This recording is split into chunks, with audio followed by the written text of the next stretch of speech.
Karibu mara tena mpendwa mtazamaji, popote pale ambako unaendelea kututazama na kutusikiliza kwa wakati huu. Matumani yetu ni kwamba nyote mnaendelea kuwa waheri wa afya. Leo ni Jumapili ya tariki 24 Mei 2026. Mubashara matangazo haya tunakutangazia kutoka mashariki mwa Jamhuri ya Kidemokrasia ya Kongo. Mtazamaji, kama ndo bado kukutana nasi kwa siku hii ya leo, ni vizuri kusubscribe kwenye chaneli yetu ili uwe na urahisi wa kupata habari zetu, vipindi na mambo mengine kwa muda unaofaa. Karibu kufuata habari zetu katika siku hii ya leo. Tuanze habari zetu na habari hizi. Jeshi la Jamhuri ya Kidemokrasia ya Kongo kwa ushirikiano na wazalendo wamefanya mashambulizi ya anga dhidi ya ngome za waasi wa AFC M23 katika maeneo ya Rusamambu, tarafani Masisi, mkoani Kivu Kaskazini, mashariki mwa Jamhuri ya Kidemokrasia ya Kongo. Vyanzo vya ndani vinaripoti kuwepo kwa vifo, majeruhi, ingawa idadi rasmi bado kutolewa. Habari hizo zimezidi kuongeza kuwa raia wengi wametaja kuyahama makao yao baada ya shambulizi hilo lililoendeshwa na jeshi la Jamhuri ya Kidemokrasia ya Kongo. Mashirika ya kiraia eneo hilo yaendelea kupongeza hatua hiyo ambayo imeanzishwa na uongozi wa kijeshi, kwani huenda ukapelekea kudhibiti vijiji vyote ambavyo vinaendelea kumilikiwa na waasi wa M23.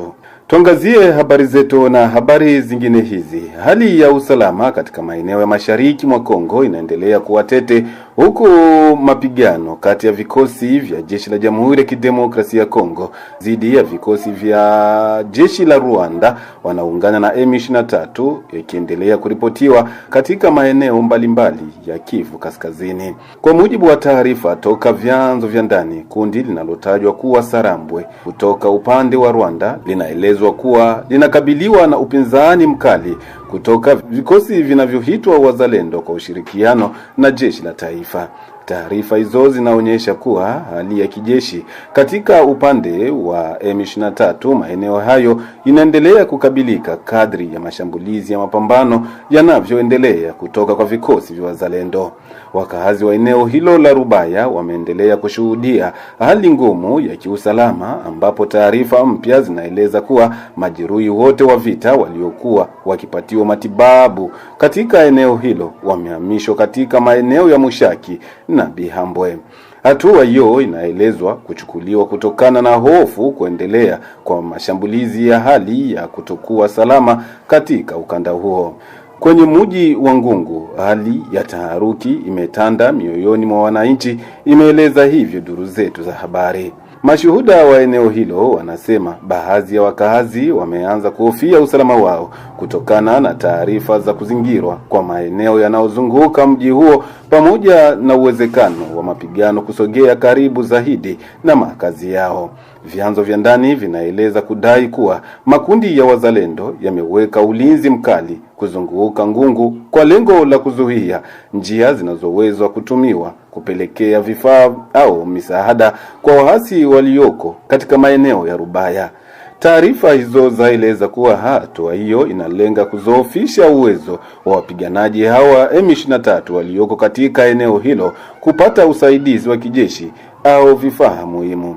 Aidha, baadhi ya wachambuzi wa masuala ya usalama katika ukanda huo wanaeleza kuwa maeneo ya Twangiza na Rubaya yana umuhimu mkubwa wa kiuchumi na kimkakati kutokana na rasilimali zilizopo. Kwa msingi huo, taarifa zinaonyesha kuwa mapambano ya kulinda maeneo hayo yanaendelea kushika kasi, huko pande zilizohusika zikiongeza juhudi zao za kijeshi katika maeneo hayo.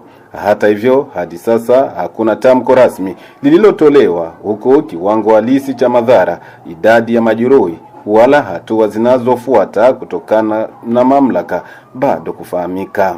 Huko Kindu ni kwamba msichana mmoja amepoteza maisha, huku wengine 4 kujireuliwa vibaya katika tukio la kufyatuliaji wa risasi lililotokea wiki hii pa Kindu katika jimbo la Maniema, mashariki mwa Jamhuri ya Kidemokrasia ya Kongo. Tukio hilo litokea wakati watu wenye silaha walipovamia duka la huduma za kutuma na kupokea pesa kupitia njia ya simu. Kwa mujibu wa mashuhuda, washambuliaji hao walifyatua risasi ovyo walipokuwa wakikimbia baada ya kutekeleza uporaji huo, jambo ambalo lilisababisha kifo cha msichana huyo pamoja na majeruhi kwa watu wengine waliokuwa eneo la tukio. Waziri wa mambo ya ndani na usalama wa jimbo la Maniema, Taylor Lawamo, alifika katika eneo la tukio na kuwapa wananchi pole kutokana na tukio hilo. Akizungumza na waandishi wa habari, alisema mara baada ya kupata taarifa za tukio hilo, alifika eneo hilo la tukio akiwa ameambatana na vyombo vya usalama ili kutathmini hali halisi pamoja na kuhakikisha majeruhi wanapatiwa huduma za matibabu kwa haraka. Pia alitoa salamu za rambirambi kwa familia ya msichana aliyefariki dunia pamoja na familia za watu walioathirika kwa kubaki na majeraha. Waziri huyo aliwataka wananchi kuwa watulivu, huku akihakikisha kuwa vyombo vya usalama vinaendelea na msako mkali dhidi ya watu wote wanaoshukiwa na vitendo halifu vinavyoendelea kuzusha hofu mjini Kindu na maeneo yote ya mkoa wa Maniema. Aidha, aliwahakikishia wananchi kuimarisha mfumo wa ulinzi wa kijamii na nyumba 10 ili kusaidia kutambua wahalifu na kutoa taarifa mapema kwa vyombo vya usalama. Tutamatishe habari zetu na habari za huko Bunia. Ni kwamba kikosi cha Bangladesh cha ujumbe wa MONUSCO mwishoni mwa wiki kimekabidhi jeshi la FARDC uwanja wa mazoezi ya kufyatua risasi uliopo Diango, takriban kilomita 15 mjini Bunia. Uwanja huo wenye urefu wa mita 200 umejengwa na kuwekwa vifaa kwa udhibiti wa serikali ya Bangladeshi. Sherehe za magabiziano zilihusisha mazoezi ya kufyatua risasi kwa kutumia silaha za aina ya AK-47 pamoja na bastola, huku wanajeshi wakilenga shabaha zilizowekwa katika eneo hilo lililo chini ya kilima. Mbali na uwanja huo, kikosi cha Bangladesh pia kimejenga jengo lenye ukumbi mkubwa wa mikutano, ofisi 2 pamoja na vyoo. Lengo la mradi huo ni kusaidia jeshi la Jamhuri ya Kidemokrasia ya Kongo kufanya mazoezi ya mara kwa mara ili kuongeza umakini wa mashambulizi vitani na kuimarisha uwezo wao katika operesheni za kijeshi kwenye maeneo ya mapambano.